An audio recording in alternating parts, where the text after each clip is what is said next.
الحمد للہ رب العالمین والعاقبۃ للمتقین والصلاة والسلام علی اشرف الانبیاء والمرسلین اما بعد اعوذ باللہ من الشیطان الرجیم بسم اللہ الرحمن الرحیم یا ایہا الذین آمنوا اتقوا اللہ حق تقاتہ قال اللہ تبارک و تعالی فی القرآن المجید فی مقام آخر انما یخشی اللہ من عبادہ العلماء صدق اللہ العظیم وصدق رسولہ النبی الکریم ان اللہ وملائکتہ یصلون علی النبی یا ایہا الذین آمنوا صلوا علیہ وسلموا تسلیما اللہم صلی علی سیدنا و مولانا محمد معدن الجود والکرم وآلہ وصحبہ وبارک وسلم۔ حمد و صلاة کے بعد انتہائی عزت و تکریم کے لائق سامعین و حاضرین، دوستو، بزرگ اور بھائیوں، محفل شب برات کے عنوان سے اس خوبصورت رات میں اور ان ٹھنڈی ہواؤں میں آپ حضرات تشریف فرمائیں۔ نبی پاک صلی اللہ علیہ وسلم نے ارشاد فرمایا، جب شعبان کی 15ویں رات آئے تو رات کو بیدار رہا کرو اور صبح کو روزہ رکھا کرو۔ تو جب حضور نے کہہ دیا بیدار رہو تو پھر کسی کو سونا نہیں چاہیے، بیدار رہنا چاہیے۔ اور بیداری کا مطلب یہ نہیں کہ وہ آدمی بس جاگتا رہے، اس کا مطلب یہ ہے کہ وہ اللہ اللہ کرے، درود پاک پڑھے، عبادت کرے، تلاوت کرے، ذکر فکر میں رہے۔ کچھ باتیں اس مقصد کے لیے کہ اس رات اللہ پاک نے اپنی رحمت کے دروازے کھولے ہیں، تو کچھ ایسی بات کی جائے جس سے دل نرم ہو جائے۔ دوستو، قرآن مجید کی دو آیات میں نے پڑھی ہیں۔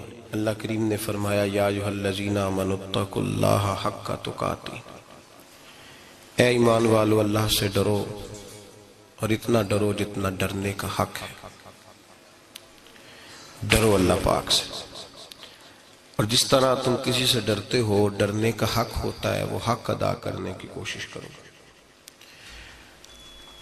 ہم میں سے بہت سارے لوگ ڈرتے ہیں کچھ لوگوں سے، اور جب وہ ڈر رہے ہوتے ہیں تو انہیں احساس ہوتا ہے۔ اللہ پاک نے ہمارا وہ احساس خود بیان کر دیا ہے۔ فرمایا، جب تم کسی سے ڈرتے ہو تو تمہیں اس کا احساس ہوتا ہے کہ تم کتنا ڈرتے ہو، تو پھر تم کوشش کرتے ہو کہ تم وہ کام نہ کرو جس سے وہ بگڑ جائے گا، ناراض ہو جائے گا۔ جو لوگ قانون سے ڈرتے ہیں وہ اشارہ نہیں توڑتے، کچھ بھی ہو جائے اشارہ نہیں توڑتے۔ انہیں پتہ ہے کہ یہاں اشارہ توڑیں گے تو الجھ جائیں گے، اور جہاں انہیں فکر نہ ہو کہ کوئی پوچھنے والا نہیں، وہاں ہم نے دیکھا ہے کہ لوگ اشارہ توڑ دیتے ہیں۔ اللہ تبارک و تعالیٰ نے موقع دیا، میں حرمین شریفین حاضر ہوا تو وہاں ایک روڈ دائری روڈ کہلاتا ہے۔ اس روڈ سے پیدل چلنے والے نہیں گزر سکتے۔ وہ کہتے ہیں جی اس روڈ سے پیدل والا نہ گزرے، ان کے لیے علیحدہ جگہ ہے۔ قانون یہ ہے کہ اگر کوئی پیدل آدمی وہاں سے گزرے اور اس کا ایکسیڈنٹ ہو جائے تو وہ حکومت یہ کہتی ہے کہ یہ کیوں یہاں سے گزرا تھا، لہٰذا کوئی مقدمہ نہیں ہو سکتا۔ وہاں ہم نے دیکھا ہے کہ لوگ اس سڑک پہ پیر بھی نہیں رکھتے، کہتے ہیں مر گئے تو بنے گا کچھ نہیں۔ یہاں بھی بہت سارے ایسے معاملات ہوتے ہیں کہ جہاں انسان محسوس کرتا ہے کہ یہ بڑا میرے لیے نقصان ہو جائے گا، تو وہ ڈرتا ہے۔ ایک چھوٹی سی بات ہے کہ رات کو کوئی آدمی اپنا دروازہ کھلا رکھ کے نہیں سوتا، حالانکہ کوئی حرج نہیں، کبھی کھلا رہ بھی جاتا ہے، اور اگر کبھی رہ جائے تو جس کی ذمہ داری بند کرنے کی ہو اس کے ساتھ پھر جو رویہ ہوتا ہے گھر والوں کا، یہ خوف ہے ہمارا اندر کا، تو بڑی شدت کے ساتھ ہم اس شخص کو سخت سست کہتے ہیں، ڈانٹتے ہیں، کہتے ہیں تو نے خیال ہی نہیں کیا، جمع پونجی لٹ جاتی تو یہ خوف ہے، یہ ہمارا اندر کا یہ خوف ہے۔ آپ بازار میں جائیں تو درجنوں لوگوں نے گن مین بٹھائے ہوئے ہیں، ان کا دل نہیں کرتا کہ اضافی تنخواہ دی جائے، کیا مطلب ہے ایک آدمی کو اضافی پیسے دینے کا، لیکن وہاں آدمی بٹھایا جاتا ہے، اس کو تنخواہ دی جاتی ہے، اس کی روٹی کا بندوبست کیا جاتا ہے، اس کے سارے ضروریات زندگی کا خیال رکھا جاتا ہے، اور پس منظر یہ ہوتا ہے کہ ڈر لگتا ہے اگر یہ شخص نہ ہوا تو ہمارے چوری ہو جائے گی۔ تو اللہ فرماتے ہیں کہ تو جہاں سے ڈرتا ہے تجھے پتا ہے، تو اس طرح کر کہ مجھ سے بھی اتنا ڈر جتنا ڈرنے کا حق ہے۔ یہ جھوٹ موٹ کا ڈراوا نہ پیدا کر کے اوہ اللہ معاف کرے جی، اچھا جناب بڑا ڈرتے ہیں آپ اللہ تعالیٰ سے، آپ نے تو کانوں کو ہاتھ لگائے، تو پھر آپ کیا کر رہے ہیں؟ اللہ معاف کرے جی میں تو بات نہیں کرتا، بس 2-4 آدمیوں کی پگڑی اچھالوں گا، اس سے زیادہ نہیں۔ ڈر لگتا ہے جی بات کرتے ہو، 15-20 آدمی بس میرے قابو آئیں گے۔ یہ کس قسم کا ڈر ہے؟ ڈرنے کا حکم دیا، اور میرے رسول کریم سید عالم صلی اللہ تعالی علیہ وآلہ وسلم نے ارشاد فرمایا کہ تو رب کریم سے دنیا میں ڈر جا جس طرح ڈرنے کا حق ہے۔ جب قیامت کا دن آئے گا تو اللہ تجھے ڈرائے گا نہیں بلکہ اپنی رحمت کی چھاؤں میں جنت میں داخل کر دے گا۔ یہاں ڈر، ایک جگہ تو اللہ نے فرمایا ڈرو، اور کچھ جگہوں پہ فرمایا کہ جو میرے علم والے بندے ہیں نا، جن کو میں نے علم دیا ہے، عالم ہیں، ان کے بارے میں فرمایا کہ ان کے دلوں میں میری خشیت ہے۔ انما یخشی اللہ من عبادہ العلماء، اللہ کے بندوں میں سے جو علم والے ہیں وہ اللہ کی خشیت رکھتے۔ قرآن نے ایک جگہ کہا ڈرو، خوف کا لفظ بھی استعمال کیا، وَلِمَنْ خَافَ مَقَامَ رَبِّهِ جَنَّتَانِ، خوف بھی ہے اور خشیت بھی ہے۔ ان دونوں کا معنی ایک ہی ہے، ڈرنا، خوف کا معنی بھی اور خشیت کا معنی بھی، ڈرنا۔ جب آپ علماء لغت کو پڑھیں گے، عربی ادب کو جاننے والے لوگوں کا مطالعہ کریں گے تو انہوں نے یہی لکھا ہے کہ ان دونوں کا معنی ڈرنا ہے۔ میری طرف دیکھیے، توجہ کریں، کچھ سمجھانے لگا ہوں، اس نقطے کو ضرور سمجھیے گا۔ خشیت کا معنی بھی ڈرنا ہے، خوف کا معنی بھی۔ لیکن جب صوفیاء کے پاس جائیں نا، صوفیاء جو قرآن و سنت کی روح کی تفسیر کرنے والے ہیں، تو وہ کہتے ہیں نہیں، خشیت اور خوف میں فرق ہے، خوف اور ہوتا ہے، خشیت صوفیاء اس کی تفسیر اور کرتے ہیں۔ وہ کہتے ہیں خوف بھی ہوتا ہے اور خشیت بھی ہوتی ہے، الگ الگ چیزیں ہیں، ایک نہیں۔ بڑی خوبصورت بات ہے، اگر آپ سمجھ گئے تو آپ کو فائدہ دے گی۔ صوفیاء یہ کہتے ہیں کہ بھائی خوف ہوتا ہے اپنے گناہوں کا، کہ میں نے یہ گناہ کیے ہیں، اگر اللہ نے مجھ سے پوچھا تو مجھے بڑا خوف آتا ہے، مار پڑے گی، یہ خوف ہے۔ پھر سمجھ لیں، ایک آدمی نے حرام کا مال اکٹھا کیا ہے زندگی میں، معاذ اللہ اس نے بڑے پاپ کیے، گناہ کیے، شراب پی، بدکاری کی، معاذ اللہ تعالیٰ ثم معاذ اللہ۔ اب اسے ڈر لگ رہا ہے کہ اللہ تبارک و تعالیٰ نے پوچھا تو میں کیا جواب دوں گا، یہ خوف ہے۔ اور خشیت یہ ہے کہ ایک آدمی سارا دن نماز پڑھتا ہے، روزہ رکھتا ہے، عبادت کرتا ہے، اللہ کو یاد کرتا ہے، پھر بھی ڈرتا ہے، یہ خشیت ہے، یہ خشیت ہے۔ جو گناہوں سے ڈرے وہ خوف ہے، اور جو رب کی ناراضگی سے ڈرے وہ خشیت ہے۔ جو کہے یار میرا رب کہیں ناراض نہ ہو جائے، میرا رب کہیں مجھ سے۔ بڑی خوبصورت مثال دی، میں نے اپنے صاحب سے پوچھا کہ حضور یہ مسئلہ کیا ہے، تو فرمانے لگے ایک بادشاہ نے ایک غریب کی بیٹی اسے پسند آ گئی تھی، تو اس نے عزت کے ساتھ اس سے شادی کر لی، رشتہ بھیج کے وقار کے ساتھ۔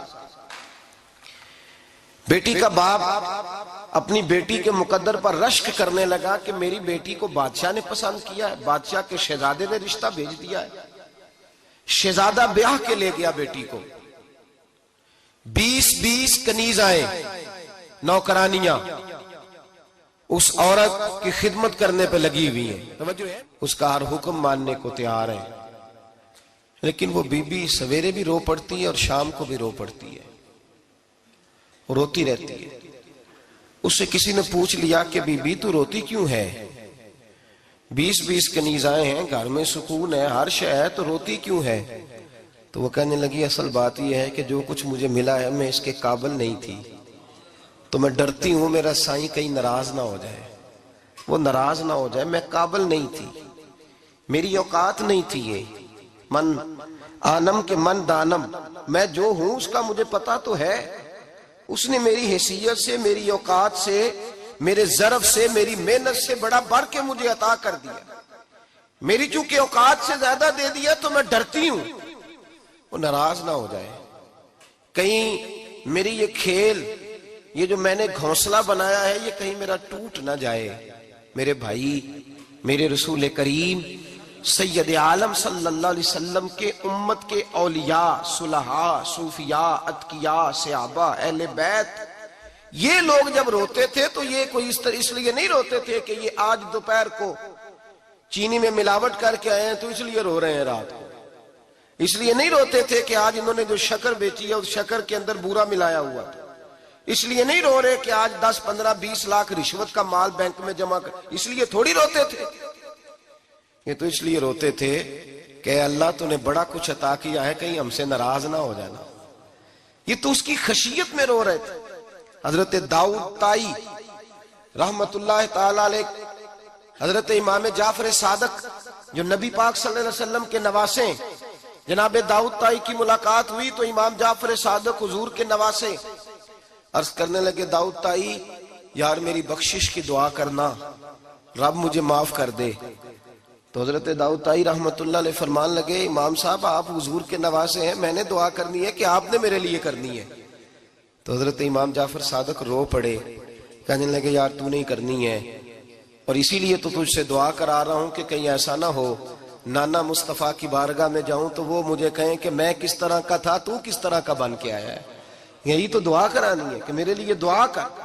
جو جتنا بڑا ہوتا تھا نا اتنی زیادہ خشیت ہوتی، اور گناہگار کے تو اللہ تبارک و تعالیٰ بعضوں کا سزا دیتا ہے، آنسو سلب ہو جاتے، اس کو تو اپنے گناہوں پہ رونا ہی نہیں آتا، وہ تو روتا ہے بچہ نہ ہو تب روتا ہے، وہ تو روتا ہے پیسے نہ ہو تب روتا ہے، وہ تو اس وقت روتا ہے جب اس کا مال چلا جائے، اس کو تو بعضوں کا گناہگار کو تو بعضوں کا سزا ملتی، اللہ فرماتے تو دنیا کے لیے روئے گا، میرے لیے نہیں رو سکتا۔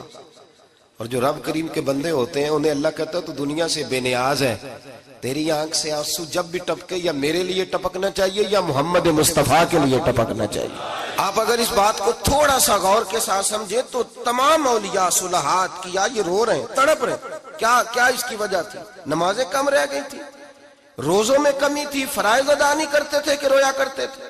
کیوں روتے تھے؟ حضرت سیدنا عمر فاروق رضی اللہ تعالیٰ عنہ کے بارے میں صحابہ کہتے ہیں جناب عمر فاروق جب نماز پڑھاتے اتنا رویا کرتے تھے کہ 7ویں صف تک ان کے رونے کی آواز جایا کرتی، 7ویں صف تک ان کے رونے کی آواز جاتی۔ ہم لوگ بن کے بیٹھ گئے ہیں، ہم لوگ بن کے بیٹھ گئے، ہم یہ سمجھتے نہیں کہ ہماری حیثیت کیا تھی اور رب کریم نے ہمیں نوازا کیا ہے۔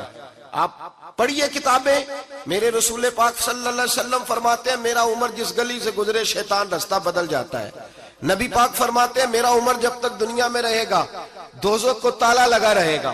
اس صاحب عزد الغابہ نے لکھا ہے نبی پاک صلی اللہ علیہ وسلم نے حضرت جبریل امین کو بلایا، فرمایا چل میرے عمر کی شان بیان کر، تو حضرت جبریل امین علیہ السلام عرض کرنے لگے یا رسول اللہ صلی اللہ علیہ وسلم 950 سال اگر اللہ مجھے عمر دے، 950 سال رب عمر دے اور پھر بھی میں عمر فاروق کے فضائل بیان کروں تو میں نہیں کر سکتا، عمر کی شان میں نہیں بیان کر سکتا، 950 سال بھی اگر میری عمر ہو۔ نبی پاک نے فرمایا پھر میرے ابو بکر کے بارے میں، عرض کی یا رسول اللہ ابو بکر کی تو بات اس سے بہت آگے کی ہے نا، وہ نبی پاک کتنی عظمت بیان کر رہے ہیں، کس قدر زیادہ رسول کریم صلی اللہ تعالی علیہ وآلہ وسلم ان کی عظمت بیان کرتے ہیں۔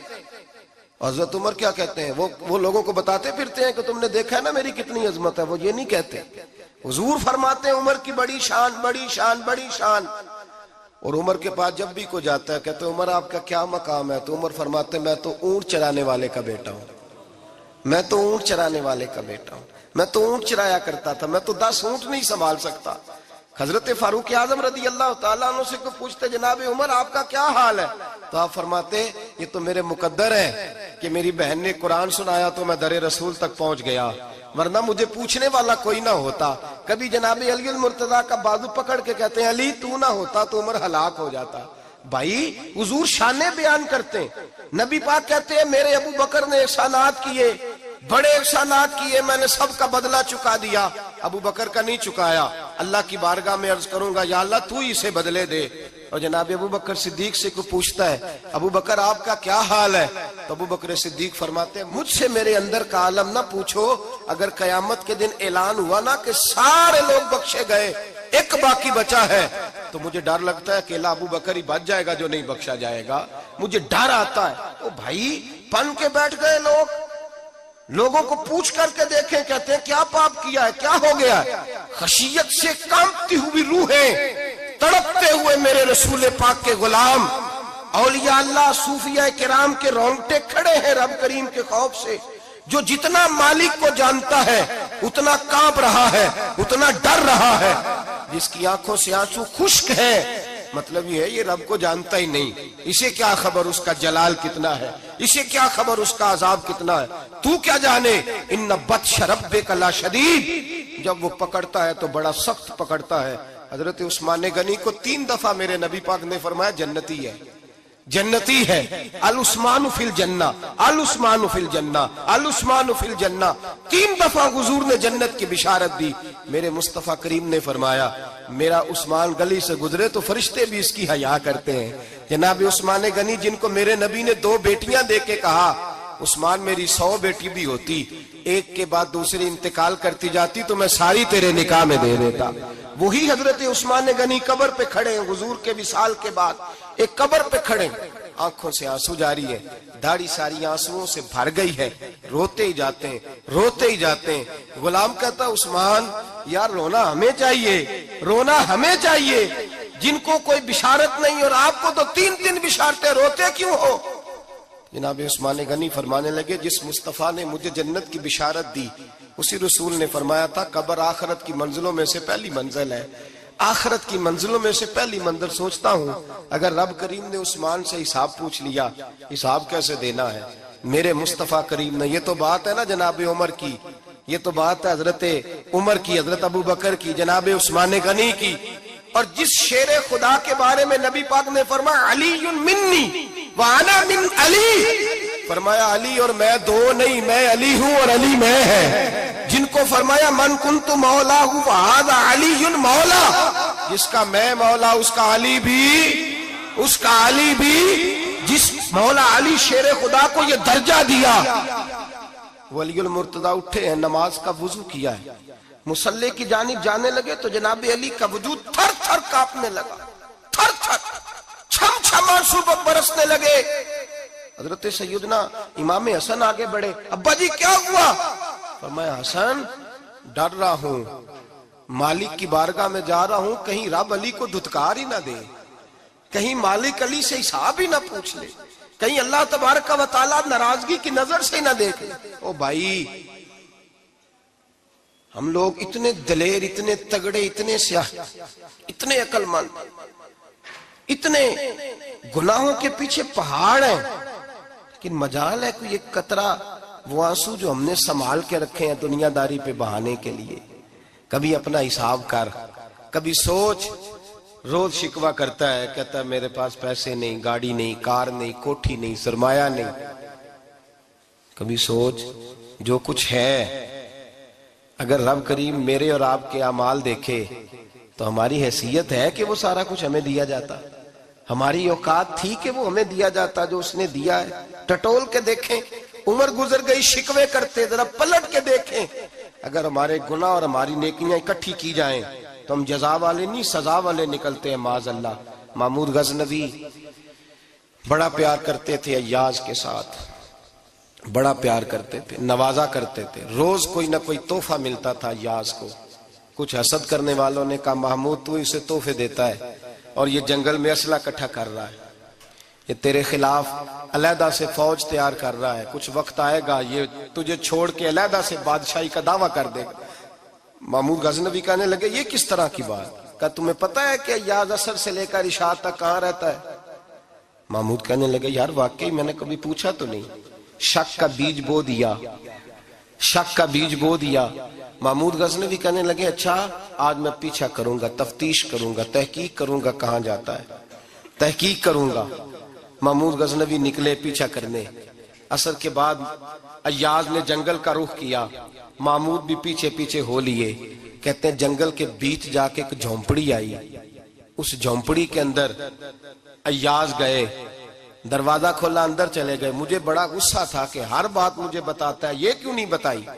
جب ایاز اندر گئے تو میں نے زور زور سے دروازہ کھٹکھٹایا غصے کے ساتھ۔ ایاز نے دروازہ کھولا، باہر آئے، میں نے کہا پیچھے ہٹ۔ ایاز پیچھے ہٹے تو میں اندر چلا گیا۔ محمود کہتے ہیں جب میں اندر گیا تو میں نے اس جھونپڑی میں ایک پرانا کرتا لٹکا ہوا دیکھا، ایک ٹوٹے ہوئے جوتے پڑے ہوئے دیکھے، ایک چھوٹا سا ڈنڈا دیکھا، ایک مٹکا، ایک پیالہ دیکھا۔ میں نے ساری تلاشی لی تو چند ٹوٹی پھوٹی پرانی چیزیں۔ میں نے کہا یاز یہ کیا ہے؟ تو کہتے ہیں یاز کہنے لگا بادشاہ ٹٹول کے دیکھ لے، یہی کچھ ہے جو تو نے دیکھا۔ میں نے کہا یہ ہے کیا؟ کہتے ہیں یاز پیروں میں بیٹھ گیا، تڑپ کے رونے لگا، کہنے لگا بادشاہ یہ میری اوقات ہے، یہ میری اوقات ہے، یہ میری اوقات ہے، یہ میری اوقات ہے۔ کہا کیا مطلب؟ کہنے لگا جس دن تیرے پاس آیا تھا نا تو یہ میری کائنات تھی کل، آج تیری مہربانیوں نے مجھے یہاں تک پہنچا دیا ہے۔ میں جو تیرا غدار نہیں نہ ہوتا، میں جو تیری نافرمانی نہیں کرتا، اس لیے نہیں کرتا کہ میں ہر شام آ کے اپنی اوقات یاد کرتا ہوں، اور پھر مجھے روز رات کو میرا نفس کہتا ہے اس کا وفادار رہنا، اس کا وفادار رہنا۔ تو اس حال میں تھا جب آیا تھا، اگر یہ بگڑ گیا تو پھر تجھے اپنی اوقات کا پتہ ہے نا۔ محمود غزنوی نے سینے سے لگایا، کہنے لگے آج تک تو بچا بھی اس لیے ہے کہ تو اپنی اوقات نہیں بھولا۔ ملا رومی کہتا ہے اپنی اوقات یاد رکھ، تو کیا تھا؟ تجھے ایک رات سونے نہ دے تو اپنی ٹانگوں پہ کھڑا نہیں ہو سکتا، تیری وہ آنکھ لے جائے تو کچھ نہیں کر سکتا، وہ تجھے معذور کر دے تو کچھ نہیں کر سکتا۔ 30 سال کے اونچے 7 فٹ قد کے جوان اس نے فالج زدہ کر کے ہسپتالوں میں ڈال دیے، وہ کچھ نہ کر سکے۔ بڑے بڑے پہلوان جو کہتے تھے کہ ہم اٹھے تو دنیا اٹھتی ہے، اس نے پھینک دیے منو مٹی کے نیچے، کچھ نہ کر سکے۔ اپنی حیثیت نہ بھول۔ میرے رسول کریم سید عالم صلی اللہ علیہ وسلم نے فرمایا 2 باتوں میں لوگ دھوکے میں ہیں، دھوکے میں ہیں، دھوکے میں ہیں، دھوکے میں۔ یا رسول اللہ کون سی؟ فرمایا جو صحت مند ہے وہ دھوکے میں ہے، وہ سمجھتا ہے میں کبھی بیمار ہی نہیں ہوں گا، مجھے روز اسی طرح نیند آئے گی جس طرح اب آتی ہے، میں روز اسی طرح اٹھوں گا جیسے اب اٹھتا ہوں، میں اتنا ہی لمبا چوڑا رہوں گا جس طرح آج ہوں، میرا حسن اسی طرح قائم رہے گا جیسے آج ہے۔ تو دھوکے میں ہے، دھوکے میں۔ بڑے بڑے آئے اور بڑے بڑے مٹی کا ڈھیر ہو گئے، فنا ہو گئے، کل من علیہ فان، فنا ہو گئے، کوئی پوچھنے والا نہ رہا۔ اور میرے رسول پاک نے فرمایا جو فارغ ہیں، جن کو رب نے اپنی عبادت کے لیے فارغ کیا، اپنے دین کی نوکری کے لیے فارغ، وہ بھی دھوکے میں ہیں، وقت ضائع کر رہے ہیں، چوک اور چوراہے میں کھڑے ہیں۔ میرے بھائی جب اپنی حیثیت انسان بھولتا ہے، حیثیت بھولتا ہے پھر وہ شکوہ کرتا ہے، جب اپنی اوقات بھولتا ہے پھر شکوہ کرتا ہے، جب وہ بھول جاتا ہے کہ میں کیا تھا پھر وہ شکوہ کرتا ہے۔ حضرت سیدنا امام اعمش رحمت اللہ علیہ بازار میں کھڑے تھے تو بادشاہ کا بیٹا گزرا، اکڑ کے گزرا، آپ نے بازو پکڑ کے کھینچا، فرمایا جا کے اپنی ماں سے پوچھ اور اپنے باپ سے پوچھ تیری اوقات کیا ہے۔ اکڑ کے چلتا ہے، جا پوچھ ان سے تیری حیثیت کیا ہے۔ حضرت جناب سیدنا امام اعمش نے ڈانٹا تو واپس آیا، آگے کہنے لگا ابا وہ امام کیا کہتا تھا کہ میری اوقات کیا ہے، کیا اوقات ہے میری؟ تو باپ اور ماں دونوں گھورنے لگے، کہنے لگے بیٹے ہمارے پاس دولت بھی تھی، گھر بھی تھا، مکان بھی تھا، جائیدادیں بھی تھی، بادشاہت بھی تھی، پر ہم دنیا کے دروازوں سے بھیک مانگ مانگ کے تھک گئے تھے۔ عرش کا مالک ایک بیٹا عطا نہیں کرتا تھا، ایک بیٹی نہیں دیتا تھا، تڑپ گئے تھے، روتے تھے، سسکتے تھے۔ پھر وہی امام احمد جنہوں نے آج تجھے گلی میں کھڑا کیا ہے اس کے دروازے پہ جا کے بیٹھ گئے۔ ہم نے کہا رب ناراض ہو گیا، دعا کرو ہم سے راضی ہو جائے، چلو زیادہ نہیں ایک لال ہی ہمیں دے دے۔ کہ امام اعمش دعائیں کیا کرتے تھے تو تب اللہ پاک نے تو ہمیں عطا کیا تھا۔ تیری او بھائی اپنی حیثیت کا تو تعین کر، تو بڑھ بڑھ کے باتیں کرتا ہے، تو بڑا کھل کھل کے بولتا ہے، اپنی حیثیت کا تو تعین کرنا، ذرا اندازہ تو کرنا کہ تو کون تھا، کہاں سے آیا ہے، تیری اوقات کیا ہے۔ یہاں لوگ ایک منٹ میں آگے نکل جاتے، پلٹ کے دیکھ تو صحیح۔ اور میرے بھائی جو بڑے لوگ تھے وہ تڑپا کرتے تھے۔ حضرت فضیل بن عیاض رحمت اللہ علیہ فرماتے ہیں بغداد میں بارش نہیں ہوتی تھی، قحط پڑ گیا، جانور پیاس سے مرنے لگے، جوان بچے بوڑھے نڈھال ہونے لگے۔ فرماتے ہیں میں بھی نکلا، سفیان ثوری بھی نکلے، اور بھی کئی صوفیاء میدان میں نکلے، دعائیں مانگی، بارش نہیں ہوتی تھی۔ فرماتے ایک جھونپڑی سے ایک سفید بالوں والا اور گندمی رنگ والا ایک بوڑھا غلام نکلا جو کسی کا ملازم تھا، باہر آیا جھونپڑی سے، ہم اسے دیکھ رہے تھے، وہ ہمیں دیکھ نہیں رہا تھا۔ فرماتے ہیں اس کے چہرے پر عبادت کے نشان تھے، دور سے اس کا چہرہ دیکھتے لگتا تھا کوئی رب کریم کا بندہ ہے۔ فرماتے ہم اسے اللہ کا ولی جانتے تھے۔ اس نے دعا مانگی کہ تو لفظ پتہ کیا ہے دعا کے؟ ہاتھ اٹھا کے کہنے لگا مولا مجھے پتا ہے یہ جو بارش نہیں نہ ہو رہی ہے میری وجہ سے نہیں ہو رہی، میرے گناہوں کی بڑی لمبی فہرست ہے، بڑی لمبی لائن ہے۔ کہنے لگا اے اللہ میری اکیلے کی وجہ سے سارے بغداد کو سزا تو نہ دے، رب کریم جوان بھوکے، بچے بھوکے، مائیں ترس گئیں، بچے ترس گئے، جانور پانی کے قطرے، اللہ گناہ تو میرے اکیلے کے ہیں اور ان سب کو سزا کیوں دیتا ہے؟ نہ میری سزا سب کو تو نہ دے، میری سزا صرف مجھے دے، ان کو نہ دے۔ کہتے ہیں ابھی اس کے ہاتھ اٹھے ہوئے تھے، دعا بول رہا تھا، رب کریم نے فوراً بارش عطا فرما دی۔ فرماتے ہیں کھل کے بارش برسی۔ میں نے لوگوں سے پوچھا پتہ کرو کس کا غلام ہے، کہا فلاں آدمی کا۔ حضرت فضیل بن عیاض کہتے ہیں میں شام کو گھر چلا گیا، اس کے آقا سے بات کی، خرید لیا۔ میں جب اس کو خرید کے لایا گلی میں جا رہے تھے تو مجھے کھڑا کر کے کہنے لگا فضیل میں نکما سا آدمی ہوں، بال بھی سفید ہے، مجھ سے تو زیادہ کام ہی نہیں ہوتا، کیوں تو نے پیسے خرچ کیے؟ میں اس قابل ہی نہیں تھا، کیوں خریدا؟ تو حضرت فضیل ابن عیاض کہتے ہیں میں نے اس کو کہا کل جو تو نے دعا مانگی تھی تو نہیں دیکھ رہا تھا، ہم دیکھ رہے تھے، تو مقبول ہے رب کریم کی بارگاہ کا، تجھے اس لیے خرید کے لایا ہوں تو مقبول ہے۔ کہتے ہیں یہ لفظ سنے تو ٹھہر گئے، وہ کہنے لگے اچھا آقا مجھے 5 منٹ کا وقت ملے گا؟ میں نے کہا ہاں ہاں ضرور ملے گا۔ کہتے ہیں انہوں نے وہیں نماز کی نیت باندھ لی، 2 رکعتیں پڑھی اور 2 رکعتیں پڑھ کے ہاتھ اٹھائے، کہنے لگے مولا تیرا اور میرا راز تھا، تو نے راز کیوں کھولا؟ اللہ مسترنا بستری کل جمیل، یا اللہ تیرے پاس پیارے پیارے پردے ہیں، ایک پردہ مجھے عطا کر دے، مجھے اپنا رکھ، مجھے لوگوں کے سامنے میرے پردے نہ کھول۔ آپ فرماتے ہیں یہ کہہ کہ وہ زمین پہ بیٹھے کلمہ شہادت پڑھا، ان کی روح پرواز کر گئی۔ میرے بھائی جو زیادہ پرہیزگار تھے، جو بڑے رب کریم کے بندے تھے، ان کے تو آنسو خشکی نہیں ہوتے، وہ تو تڑپا کرتے، صبح شامیں ان کی روح کے گزرتے تھے اور رب کریم کی ناراضگی سے ڈرتے تھے۔ وہ کہتے تھے مالک کہیں ناراض نہ ہو جائے، کہیں بگڑ نہ جائے۔ میرے رسول کریم صلی اللہ علیہ وسلم کے صحابی کہتے ہیں ایک جنگ سے خوشخبری آئی تو جو خوشخبری لانے والے تھے وہ حضرت عمر فاروق رضی اللہ تعالیٰ عنہ کے پاس پہنچے خوشخبری دینے۔ حضرت عمر رضی اللہ تعالیٰ عنہ کھڑے تھے، صحابی نے آ کے کہا عمر مبارک ہو۔ جناب عمر کچھ لوگوں سے گفتگو کر رہے تھے، بات چیت جاری تھی، کہا مبارک ہو، فتح ہو گئی۔ حضرت عمر کہنے لگے ٹھہر تو جا، اس سے تو بات کر لینے دے جس سے کر رہا ہوں۔ جب کہنا ٹھہر تو جا تو وہ جو پیچھے کھڑے تھے وہ شرمندہ ہو گئے۔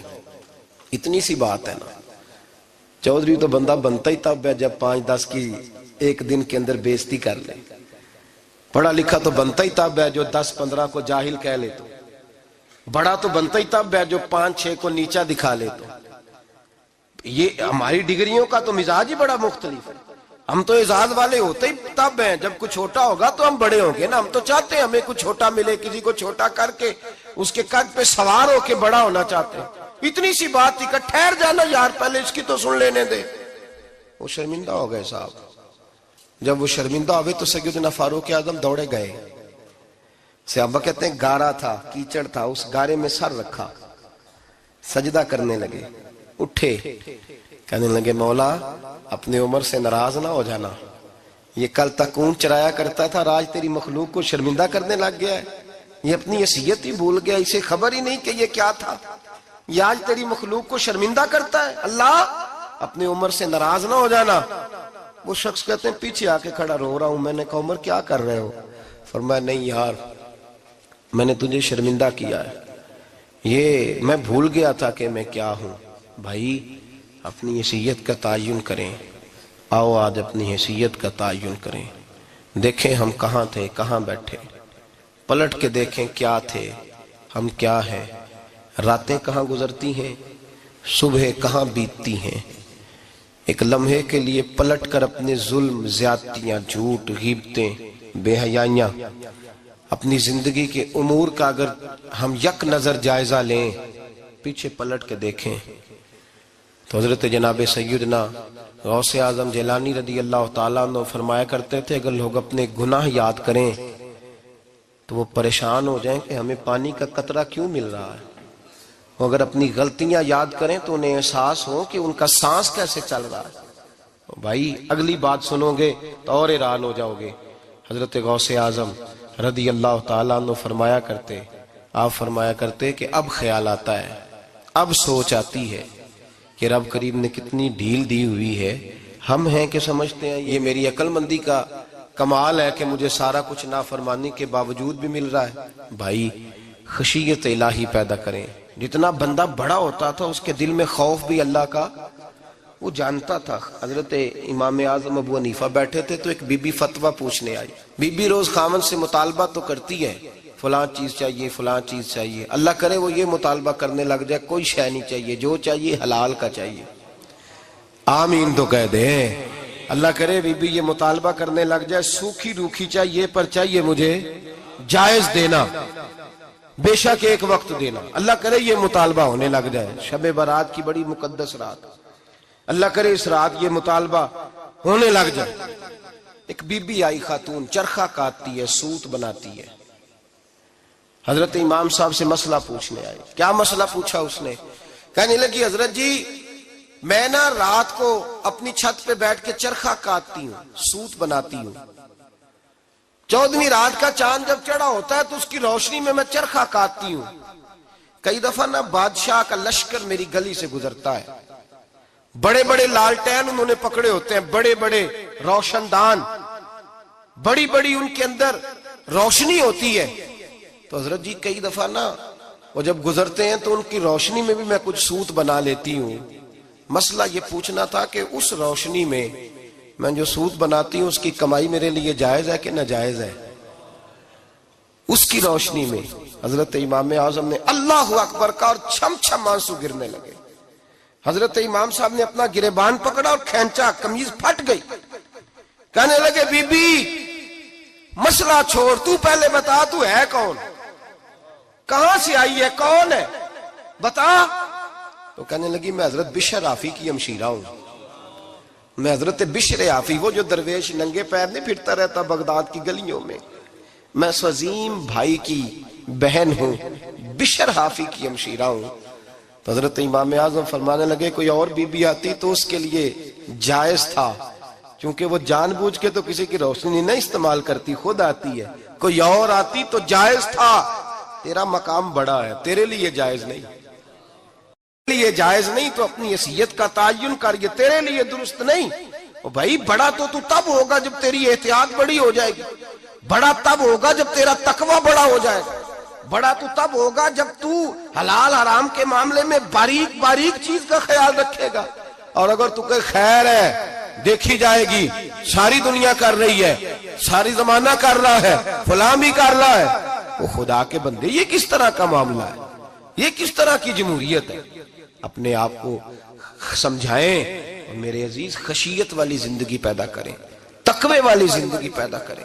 ہم لوگ ایسا وقت گزار رہے ہیں، اور یہ یاد رکھنا ہمیشہ انسان دنیا میں آتے ہیں، اس شہر کے بہت سارے لوگ ہو گزرے، علماء، مشائخ، صوفیاء، تاجر، زمیندار، آپ کسی بھی شعبے میں ٹٹولیں گے تو آپ کو کئی نام ملیں گے۔ اس شہر محبت کے ڈھیروں لوگ ہو گزرے، اور یہ کہانی ہر شہر کی ہے۔ آج میں اور آپ یہاں بستے ہیں، کچھ وقت کے بعد ہم داستان ہوں گے۔ امام شافعی رحمۃ اللہ علیہ فرماتے ہیں میں ایک شہر سے گزر رہا تھا تو میرے پیر کو ٹھوکر لگی، میں نے زمین کھودی تو ایک کھوپڑی نکلی، کھوپڑی نکلی تو اس کے اوپر تاج بھی تھا۔ فرماتے میں نے شہر کے لوگوں سے پوچھا یہ کیا ہے؟ تو کہنے لگے یہ بادشاہوں کا قبرستان ہے، اس میں غریب دفن تو نہیں ہو سکتا تھا، دفن تو بادشاہوں کا خاندان ہے، لیکن افسوس کی بات یہ ہے کہ یہاں مٹی ڈالنے کوئی نہیں آتا، اب یہ سیدھی سڑک بن گیا۔ بھائی کبھی پلٹ کے دیکھ، ہزاروں لوگ آئے، اس روڈ سے کروڑوں لوگ گزرے اور منزل کو چلے گئے، لوگوں نے یاد نہیں رکھا۔ آپ اپنے حصے کا عمل کرنے آئے، ٹھیکیدار نہیں ہے کوئی اپنی اولاد کا، بال بچے کا، بہن بھائی کا۔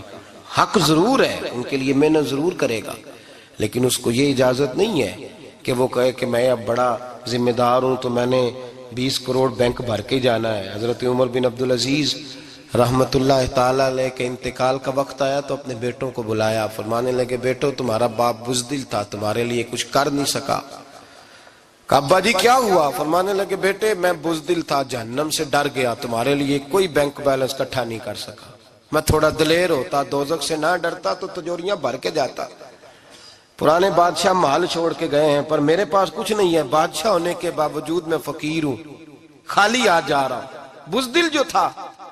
آپ نے جب یہ لفظ کہے تو بچے رونے لگے، کہنے لگے ابا جی ہمیں تو فخر ہے، ہمیں تو فخر ہے، جس گلی سے بھی ہم گزرتے ہیں کپڑے ہمارے سادے ہوتے ہیں پر لوگ دکانیں چھوڑ کے ملتے ہیں، کہتے ہیں نیک باپ کی اولاد جا رہی ہے، یہ بڑے مرتبے والے باپ کی اولاد جا رہی ہے۔ بھائی یاد رکھیں، خشیت الہی پیدا کریں، نہ اپنی ذات کے ساتھ ظلم کریں۔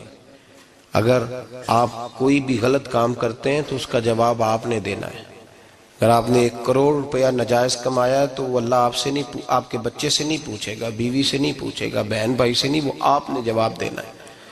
آپ نے اپنے اعمال پر غور کریں۔ آج شب برات ہے، میرے نبی کریم صلی اللہ علیہ وسلم نے فرمایا کہ میری امت کی اتنی بخشش ہوگی، مدینے میں سب سے زیادہ بنو کلب کا قبیلہ بکریاں پالتا ہے، ان کی بکریوں کے بالوں سے بھی زیادہ اللہ میری امت کی بخشش فرمائے گا۔ اس کو توبہ کی رات کہا جاتا ہے۔ توبہ کا مطلب یہ ہوتا ہے کہ اللہ میں آج کے بعد گناہ نہیں کروں گا۔ توبہ کا مطلب ہوتا ہے کہ میں آج کے بعد یہ غلطی، آپ کا ملازم کتنی بار غلطی کرے تو آپ رکھ لیتے ہیں؟ ایک دن میں 100 دفعہ کرے تو گنجائش ہے اس کو رکھنے کی؟ اللہ رکھ لیتا ہے، کہتا تو توبہ کر، ہے گنجائش؟ میرا خیال ہے جو 10 بار بھی کرے اس کے لیے بھی گنجائش ہے، اس کے لیے بھی گنجائش ہے۔ استاد باپ ہوتا ہے، بچے سے غلطی ہو جائے تو کہتا تجھے ارجانہ بھرنا پڑے گا۔ بچے لگے نہیں ہوتے اسکولوں میں، جرمانے لگے ہوتے ہیں، چھٹی کا لیدا ہے، فلاں کام کا لیدا ہے، حالانکہ باپ ہے۔ بھائی اللہ فرماتا ہے تو توبہ کر، اور توبہ یہ ہے کہ میں آج کے بعد یہ گناہ، جس آدمی نے کل 5 نمازیں نہیں پڑھنی اس کا آج توبہ کرنے کا کیا مطلب ہے؟ توبہ کا کیا مطلب ہے کہ میں آئندہ گناہ، تو جو سویرے 5 نمازیں نہیں پڑھنا چاہتا کہتا ہے کل زور نہیں میں نے پڑھنی، چلو فجر تک جاگنا ہے فجر پڑھ لوں گا، تو اس نے توبہ کی ہے؟ کوئی مذاق ہے؟ استغفر اللہ استغفر اللہ استغفر اللہ، معاف کر دے، کیا معاف کر دے؟ سویرے تو مسجد آئے گا۔ بھائی آپ کسی جگہ، ہم سادے لوگ ہیں، دیہاتی لوگ، یہ ہمارا دیہات کا ماحول ہے، بچے کو مارتے ہیں نا مدرسے والے کو تو ہم کہتے ہیں دوبارہ کرے گا، تو کیا کہتا ہے اگوں، تو جی بچہ کبھی تسی تھپڑ دو مار لو میں سویرے پھر کرنا جی، تو اس کو معافی ملے گی؟ یہ کیسی معافی ہے کہ سویرے میں نماز نہیں پڑھنی زور کی لیکن یا اللہ معاف کر دے، یا اللہ، یہ جھوٹ ہے، یہ دھوکہ ہے، یہ مذاق ہے، مذاق نہیں کرے۔ اور بندہ کوئی سیاںا ہو تو مذاق برداشت نہیں کرتا، اور معاذ اللہ استغفر اللہ، رب کریم کے ساتھ مذاق، یا اللہ میری توبہ، یا اللہ میری توبہ، یا اللہ مجھے معاف کر دے، یا اللہ معاف کر دے، اور سویرے جھوٹ پھر بولنا ہے اٹھتے ہی، تو یہ کیسی توبہ ہے؟ توبہ کا مطلب ہوتا ہے کہ میں توبہ کرتا ہوں آج کے بعد گناہ، تو توبہ کو سمجھے تو صحیح نا میرے بھائی، توبہ کو سمجھیں۔ تمام صحابہ، چونکہ شراب حرام نہیں تھی تو ہر آدمی پیا کرتا تھا، جب حرام ہو گئی تو پھر کسی نے منہ نہیں لگایا، توبہ ہو گئی تو پھر ہو گئی، پھر معاملہ ختم ہو گیا، پھر کبھی قریب حضرت مرثد بن ابی مرثد البغوی رضی اللہ تعالیٰ عنہ حضور کے صحابی ہیں. آپ فرماتے ہیں میرے اندر ایک غلطی تھی، میرا بہت ساری خواتین کے ساتھ دوستانہ تھا. نبی پاک کی بارگاہ میں جب میں گیا اسلام کی بائعت کی تو حضور نے فرمایا تیری نظر جھکی رہنی چاہیے، خبردار کسی عورت سے تیرا. کہتے ایک نصیحت نبی پاک نے کی. آپ فرماتے ہیں میں نے اپنے دل کو اس طرح سمجھایا کہ عورتیں اگر میرے پاس آ کے کھڑی ہوتی تھی تو میرے اندر کا وجود کہتا تھا کہ ہو ہی نہیں سکتا میری توجہ جائے، اس لیے کہ توبہ کی ہے، اب دوبارہ ادھر توجہ جا سکتی. میرے بھائی توبہ کو اس کے مفہوم کے ساتھ توبہ کریں، جھوٹ نہیں بولیں، گناہ نہیں کریں. میرے رسول کریم صلی اللہ علیہ وسلم نے فرمایا استغفار پڑھا کرو، میں دن میں 100 مرتبہ استغفار کرتا ہوں. حضور کہتے ہیں میں دن میں حضور 100 دفعہ دن میں استغفار کرتے. امام حسن کے پاس ایک شخص آیا، کہا میرے پاس اولاد نہیں، فرمایا استغفار پڑھ. ایک پھر آ گیا، اس نے کہا حضور میرے پاس روزی نہیں، فرمایا استغفار پڑھ. ایک اور آیا، اس نے کہا حضور بیماری بڑی ہے گھر میں، فرمایا استغفار کر. آپ کے صاحبزادے بیٹھے تھے، کہا ابا جی جو آتا ہے آپ استغفار ہی بتاتے ہیں. آپ فرمانے لگے جب کوئی بندہ توبہ کرتا ہے تو رب راضی بڑا ہوتا ہے. تو میں نے سب کو توبہ کا وظیفہ بتایا ہے، جس کی جو بھی مجبوری ہو اگر توبہ کر لے تو اللہ تعالیٰ اسے آسانی عطا کر دیتا ہے، اللہ اس پہ نظر رحمت کر دیتا ہے. اپنے آپ کو تبدیل کریں، نماز کو اس کی حقیقت کے ساتھ پڑھا کریں، اس کی حقیقت کے ساتھ نماز کو پڑھیں. 5 وقت مسجد میں حاضری دیں، چھوڑ کے سارے کام چھوڑ کے، باقی سارا کچھ بعد میں. آپ کا رشتہ لوگوں کے ساتھ زندگی کا ہے، موت کا نہیں ہے. آپ خود دیکھ لیں جن کے بزرگ چلے گئے وہ ڈیلی جاتے ہیں قبرستان، کل وہاں بیٹھتا 2 گھنٹے جا کے، والد صاحب ہیں، دادا جی ہیں، نانا جی ہیں. دیکھا کبھی کسی کو صبح گیا ہو شام آیا ہو؟ یہی حال ہمارا ہوگا، بالکل کوئی نہیں جائے. اور پھر جب کوئی انتقال کر جاتا ہے نا تو کوئی یہ نہیں کہتا کہ ابا جی کو غسل دے لو، کہتے ہیں میت کو غسل دو. ماں آنکھوں کی ٹھنڈک ہوتی ہے لیکن کہتے ہیں لاش کو اٹھاؤ، جنازے کو اٹھاؤ. آپ کے رشتے ناطے ختم ہو گئے. اگر آپ ناراض نہ ہوں تو مجھے جنازے پڑھانے کا موقع ملتا ہے. 1-2 بات عرض کرتا ہوں، اس کے بعد ذکر کرتے ہیں، انشاءاللہ دعا ہوگی. جنازوں پہ جانے کا اتفاق ہوتا ہے تو میں جنازے سے محسوس کرتا ہوں بہت ساری چیزوں کو. میں دیکھتا ہوں کہ جنازہ ہونے کے باوجود لوگ یہ سمجھتے ہیں کہ یہ ہونا تھا کام، یہ ہو گیا. اور وہاں کیفیت یہ ہوتی ہے کہ صرف یہی جنازہ ہے، اسی نے فوت ہونا تھا، ہم تو بچے ہوئے ہیں. قرآن پاک سے محبت کرنا، قرآن پاک پڑھنے والوں سے پیار کرنا، قرآن کے مدارس کو آباد کرنا، یہ بڑا مشکل ہوتا جا رہا ہے. ہم ایک مدرسہ چلاتے ہیں، ہم محسوس کرتے ہیں کہ یہ بڑا کٹھن معاملہ ہے، بڑا کٹھن. ایک تو تنقید کی نظر بھی سب سے زیادہ اداروں کی طرف ہوتی ہے اور سب سے کم تعاون بھی اداروں کے ساتھ ہوتا ہے. مجبوری کے ساتھ ادارے وقت گزارتے ہیں. اپنا رجحان مدارس کی جانب کریں اور دین سیکھنے کی طرف رجحان کریں. قرآن مجید صحیح پڑھنا سیکھیں، قرآن مجید صحیح سمجھنا سیکھیں. اور پھر میرے بھائی جو آیات آپ کو ضروری ہیں، نماز جنازہ ہے، وضو ہے، غسل ہے، آپ کے روزمرہ کے معاملات ہیں، وہ کسی اچھی قاری سے، اہل سنت کے کسی شخص سے ان کی درستگی کرائیں، اپنے معاملات پہ غور کریں، یہ ان کوتاہیوں سے باہر آئیں، قرآن پاک سے محبت کریں اور دینداروں کے ساتھ جڑیں.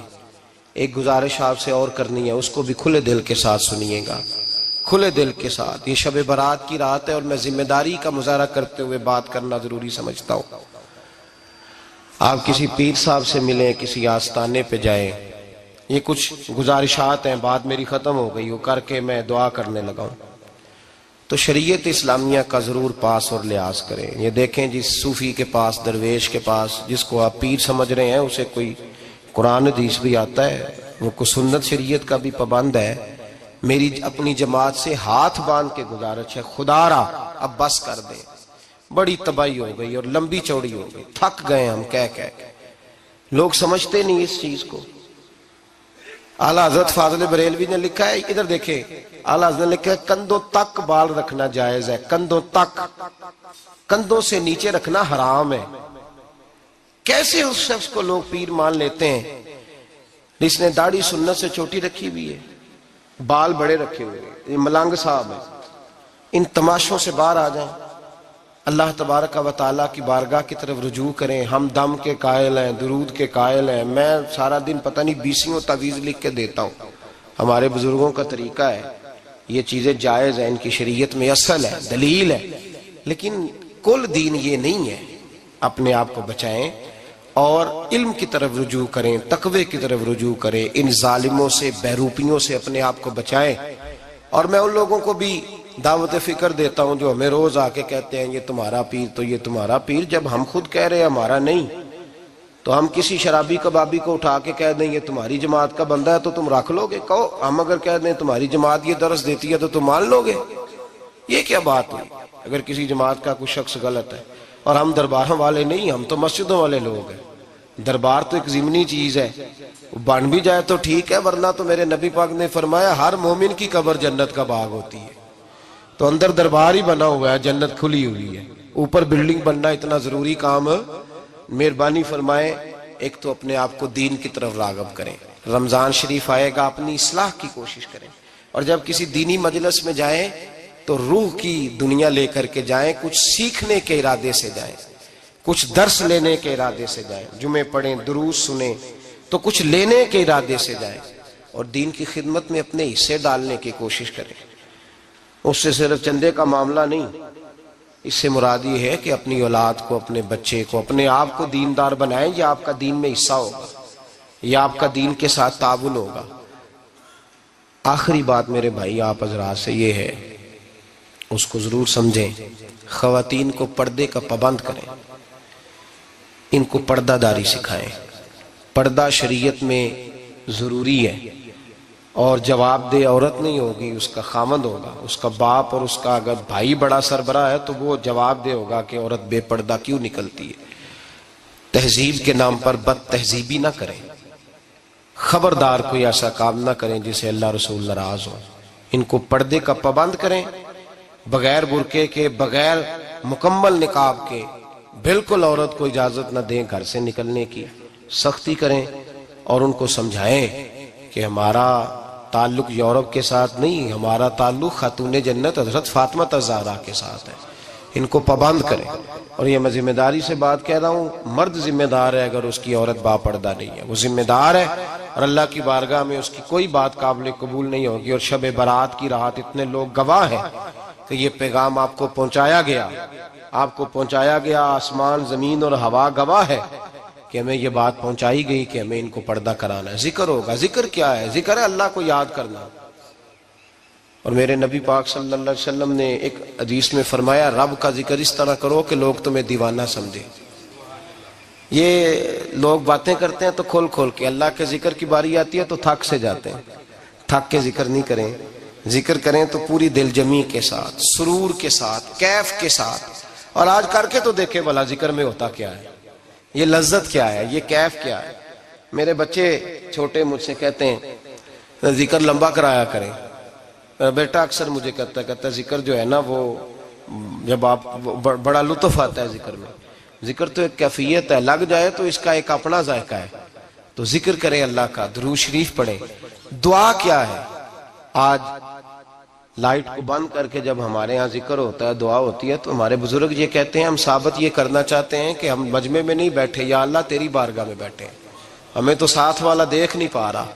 دعا مانگے، اور اللہ سے مانگے تو کھول کے مانگے۔ اور آج اگر ہو سکے نا تو کوئی ایک آدھ قطرہ گرا ہی دے۔ میرے نبی پاک نے فرمایا محفل میں چند لوگ بھی رو پڑیں تو سب کا کام بن جاتا ہے۔ آپ میں سے کوئی نیک آدمی ایسا ہوگا تو ہمارے جیسے کئی گناہگاروں کو ساتھ اللہ اس پہ فضل فرمائے گا۔ یہاں ذکر کے بعد دعا ہوگی، دعا کے بعد پھر سلام ہوگا، پھر ایک دفعہ آخر میں دعا ہوگی، پھر آپ کو کچھ وقت دیا جائے گا انفرادی طور پہ نفل ادا کرنے کا، 4 6 نفل پڑھ کے نئے سرے سے تازے ہو کے آپ حضرات تشریف لائیں گے، اور پھر انشاءاللہ تعالی یہاں لنگر کا بندوبست ہوگا، آپ حضرات کے لیے معذر جو کچھ ہے آپ کو پیش کیا جائے گا۔ کوشش کریں روزہ رہ ہی جائے صبح کا، ویسے بھی پریکٹس ہوگی رمضان کی، اور شعبان میں زیادہ روزے رکھنا میرے نبی پاک کی سنت بھی ہے، اس لیے ضرور کوشش کریں کہ سحری کا بندوبست ہے تو آپ روزہ رکھیں تاکہ آپ کے لیے آسانی ہو جائے۔ اللہ تبارک و تعالی ہماری اس حاضری کو اپنی بارگاہ میں مقبول فرمائے۔ دا پانی ملے ہر رگے ہر جائی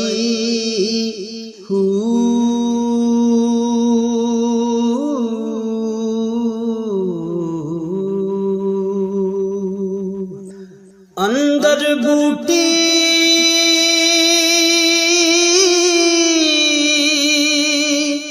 مشک مچایا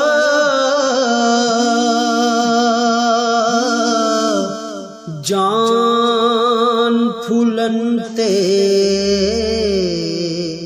آ